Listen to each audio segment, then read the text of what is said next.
Hello guys, my name is Vikram. Welcomes you to Strive for Progress. Topic आपको पता लग गया होगा, चलिए स्टार्ट करते हैं। सबसे पहले हम बात करेंगे डेंगू की।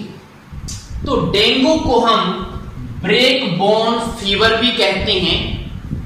आम जो लैंग्वेज है उसमें क्या बोलते हैं, हड्डी तोड़ बुखार। ठीक है, तो ब्रेक बोन फीवर। उसके बाद ये होता है किससे, तो आपको पता है फीमेल का काम होता है बीमारियां फैलाने का।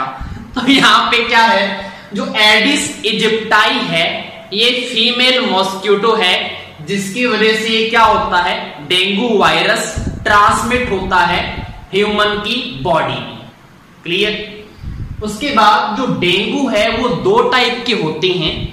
एक तो होता है डेंगू हेमोरेजिक फीवर, ये होता है ब्लड से रिलेटेड, मतलब क्या होगा, ब्लीडिंग होगी। उसके बाद जो ब्लड प्लेटलेट्स हैं उनकी कमी हो जाएगी ब्लड में। आपने सुना होगा डेंगू है मतलब उसकी प्लेटें कम हो गई, सुना होगा ना आपने। तो ब्लड प्लेटलेट्स की कमी हो जाती है, ब्लीडिंग होती है, जो प्लाज्मा है उसकी लीकेज हो जाती है जब डेंगू हेमोरेजिक फीवर होता है। दूसरा टाइप है डेंगू शॉक सिंड्रोम। इसमें क्या होता है, आपका जो ब्लड प्रेशर है वो लो हो जाता है। तो ये दो टाइप हैं डेंगू की। उसके बाद अगर हम बात करें इसके सिम्टम की, तो जैसे ही डेंगू वायरस का इन्फेक्शन होता है तो तब से लेकर जो तीसरा दिन होगा, तीसरे दिन से इसके सिम्टम आपको नजर आने लगेंगे। अब कौन कौन से सिम्टम हैं, तो देखें, एक तो आपको फीवर होगा, फीवर है, साथ में हेडेक भी होता है, आई में पेन होगा, रैशेज हो सकते हैं बॉडी पे। उसके बाद डिजीनेस, थकान, आलसीपन महसूस होगा आपको, नौजिया या वॉमिटिंग, उल्टियां आएंगी, जी मचलाएगा, मसल में पेन हो सकता है, बोन में पेन हो सकता है, जॉइंट में पेन हो सकता है। तो इसलिए इसको हड्डी तोड़ बुखार कहते हैं, क्योंकि बोन्स में पेन होने लग जाता है, बोन्स में, जॉइंट में, मसल्स में। ठीक है, इनमें पेन होगा तो इसलिए ब्रेक बोन फीवर बोला गया है डेंगू को। आपको बता दिया मैंने, इंपॉर्टेंट क्या है, एडिस इजिप्टाई फीमेल मॉस्किटो ये क्या करता है, ट्रांसमिट करता है। क्लियर। दूसरी जो डिसीज है वो है मलेरिया।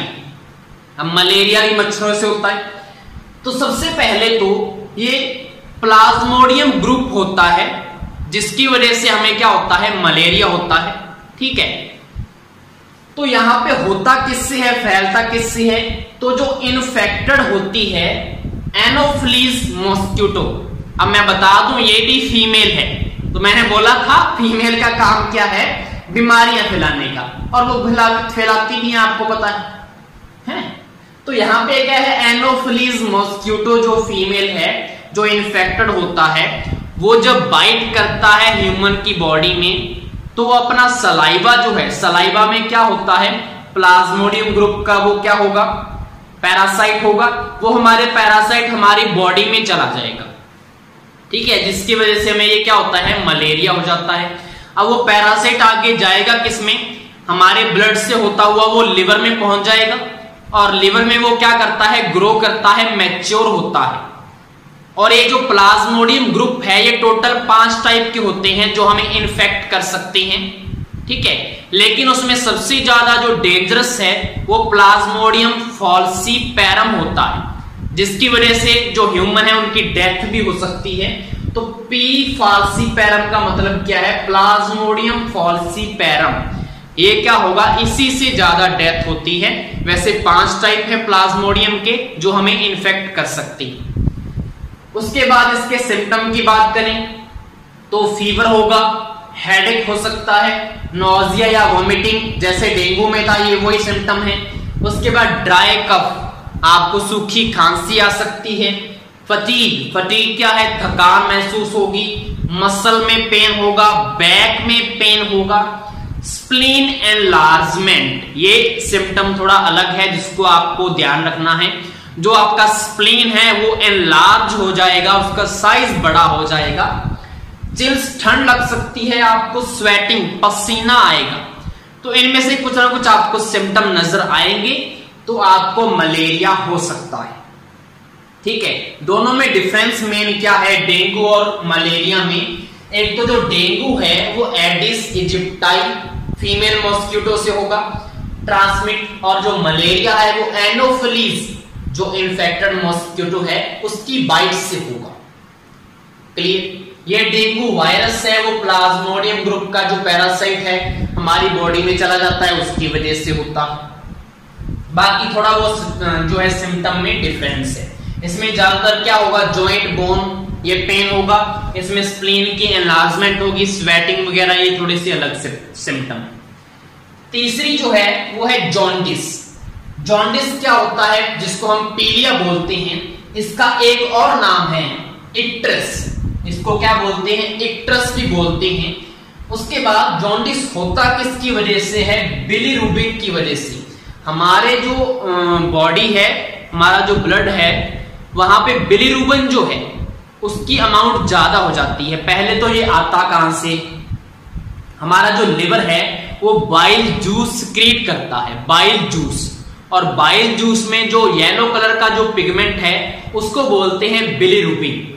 और बिलीरुबिन बनता कैसे है, रेड ब्लड सेल्स का जब ब्रेकडाउन होता है तब बिलीरुबिन बनता है, और कई बार ज्यादा ब्रेकडाउन होने लगता है तो बिलीरुबिन की जो अमाउंट है वो ज्यादा हो जाती है हमारे ब्लड में। ठीक है, तो जिसकी वजह से हमें क्या हो जाता है, जॉन्डिस हो जाता है। और इसमें होता क्या है, हमारी जो स्किन है, हमारा जो आई का ये व्हाइट पार्ट है जिसको स्कैलरा बोलते हैं, ये येलो कलर का दिखने लगता है। म्यूकस जो मेम्ब्रेन है वो येलो कलर का दिखेगा आपको। क्लियर?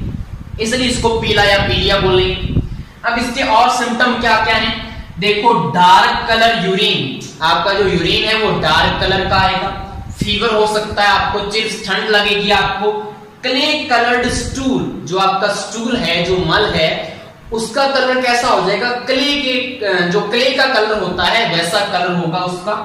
एब्डोमिनल पेन, एब्डोमिनल जो है आपका उसमें पेन हो सकता है। फ्लू लाइक इसके सिम्टम नजर आएंगे। Change in skin colour, skin में क्या होगा, चेंज होगा, वो मैंने आपको बता दिया। तो ये है जॉन्डिस। उसके बाद अगर हम बात करें कोलेरा, कोलेरा क्या होता है, अब इसमें क्या है, ये एक बैक्टीरियल डिसीज है। किसकी वजह से होती है, कंटामिनेटेड फूड या वाटर की वजह से होता है। ठीक है, और कंटामिनेटेड जो फूड है या वाटर है उसमें होता क्या है, एक बैक्टीरिया होता है विब्रियो कोलेराई। विब्रियो कोलेराई जो है बैक्टीरिया, इसकी वजह से ये हमें कोलेरा हो जाता है। और इससे होता क्या क्या है, अगर हमें कोलेरा हो जाए तो साथ के साथ हमें डायरिया भी हो जाएगा और डिहाइड्रेशन, पानी की भी क्या हो जाएगी, कमी हो जाएगी बॉडी में। अब इसके सिम्टम क्या क्या होंगे, देखो, एक तो फटीग, थकान महसूस होगी। उसके बाद जो आईज हैं वो संकन आईज, संकन आईज का मतलब क्या है, जो आंखें हैं वो धसी सी आपको नजर आएगी, धसी हुई पीछे की साइड में। उसके बाद ड्राई माउथ, देखो डिहाइड्रेशन होगा, पानी की कमी होगी तो हमारा जो माउथ है वो ड्राई हो जाएगा, सूखा सूखा सा लगेगा। उसके बाद एक्सट्रीम थर्स्ट, अगर ड्राई माउथ है तो हमें प्यास भी ज्यादा लगेगी। लिटिल यूरिनेटिंग, आपका जो यूरिन है उसकी अमाउंट कम हो जाएगी, क्यों, क्योंकि डिहाइड्रेशन हो रहा है, पानी तो है ही नहीं, तो यूरिन बनेगा कैसे, तो यूरिनेटिंग क्या हो गया, लिटिल हो गया ना। लो बीपी, ब्लड प्रेशर कम हो जाएगा। मसल में क्रैम्प्स, मोड़ आने लगेंगे मसल्स में। तो ये इसके क्या है, सिम्टम्स हैं किसके, कोलेरा के। तो विब्रियो कोलेराई आपको याद रखना है, बैक्टीरिया है, इसकी वजह से ये होता है। उसके बाद नेक्स्ट डिसीज है टीबी, ट्यूबरकुलोसिस। अब ये क्या है, सबसे पहले तो ये भी क्या है, बैक्टीरियल डिसीज है।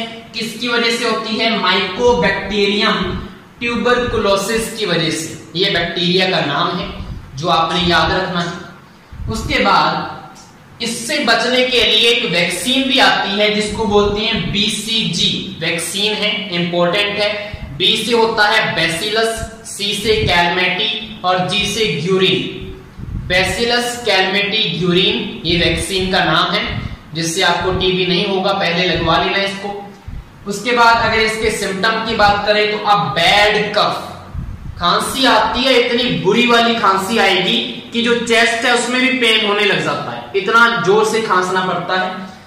ठीक है। तो pain in the chest, cough in the blood, कई बार क्या होता है खांसी आती है साथ के साथ कई बार ब्लड भी आता है, ठीक है। उसके बाद ब्लड निकलेगा तो वीकनेस तो होनी है, तो वीकनेस आ जाएगा। उसके बाद वीकनेस होगी तो मतलब वेट का लॉस होगा, बिल्कुल। उसके बाद नो एपेटाइट, भूख आपको नहीं लगेगी, चिल्स, ठंड लगेगी, फीवर हो सकता है, स्वेटिंग एट नाइट, रात को आपको पसीना आएगा आपकी बॉडी में।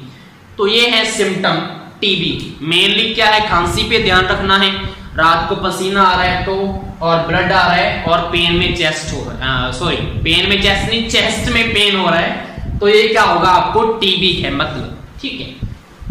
उसके बाद हम लास्ट जो डिसीज है उसकी बात करेंगे टाइफॉइड की। टाइफॉइड क्या है, ये भी बैक्टीरियल डिसीज है। किसकी वजह से होता है, कंटामिनेटेड फूड और वाटर की वजह से। वहां से कौन सा बैक्टीरिया हमारी बॉडी में चला जाता है, साल्मोनेला टाइफाई बैक्टीरिया, इंपॉर्टेंट है, साल्मोनेला टाइफाई बैक्टीरिया है। उसके बाद कंटामिनेटेड फूड एंड वाटर की वजह से होता है, ये बता दिया। सिम्टम क्या क्या है, देखो फीवर आपको पहले तो कम होगा, और डे टू डे इसकी जो अमाउंट है फीवर की बढ़ने की वो ज्यादा होती जाएगी, और लास्ट तक कितना पहुंच जाता है, 104.9 डिग्री फॉरेनहाइट, या बोल सकते हैं 40.5 डिग्री सेल्सियस तक आपको बुखार हो सकता है, ठीक है। रैशेस हो सकते हैं बॉडी में, हेडेक होगा, स्वेटिंग, पसीना आएगा, लॉस ऑफ एपेटाइट मतलब भूख में कमी आ जाएगी, फटीग, थकान महसूस होगी, ड्राई कफ, सूखी खांसी भी आएगी, डायरिया और कॉन्स्टिपेशन, या तो आपको डायरिया हो सकता है, दस्त लग सकते हैं, या उल्टा हो सकता है, कब्जी भी हो सकती है, कब्ज, कॉन्स्टिपेशन, मसल्स एक, मसल जो है उनमें दर्द होगा, पेन होगा, स्टमक में पेन हो सकता है, ठीक है। तो ये 6 की 6 डिसीज थी। डे टू डे हम क्या करेंगे, अब 5 या 6 डिसीज लेंगे और उनके ऊपर डिटेल से स्टडी करना है ऐसे कैसे, ताकि हमारे एग्जाम के लिए क्या हो, ये बेनिफिशियल रहे, और हमें पता भी होना चाहिए बीमारियों के बारे में, ठीक है। कई बार हमें बीमारी हो जाए, हमें सिम्टम पता होने चाहिए, किसकी वजह से हुआ है, डॉक्टर हमें बताए उससे पहले हमें पता लग जाना चाहिए कि हमें ये बीमारी हो चुकी है, ठीक है। वो टेस्ट वगैरह करेगा, उसके बाद आपको लगेगा कि हाँ ऐसे सिम्टम मैंने देखे थे, ठीक है ना। तो ये चीज है। तो मेनली पॉइंट आपको मैंने शॉर्ट नोट्स बनाए हुए हैं। डेंगू में आपने Aedes aegypti female mosquito, malaria में एनोफिलिस मॉस्किटो है, उसके बाद जॉन्डिस को इट्रस भी कहते हैं और बिलीरुबिन की वजह से, कॉलेरा में विब्रियो क्लोराई, उसके बाद टीबी में बीसीजी वैक्सीन याद रखनी है, और माइकोबैक्टीरियम ट्यूबरकुलोसिस की वजह से होता है, और यहाँ पे साल्मोनेला टाइफाई। तो ये इंपॉर्टेंट पॉइंट थे। होप सो आपको ये वीडियो समझ में आ गया होगा। Thank you.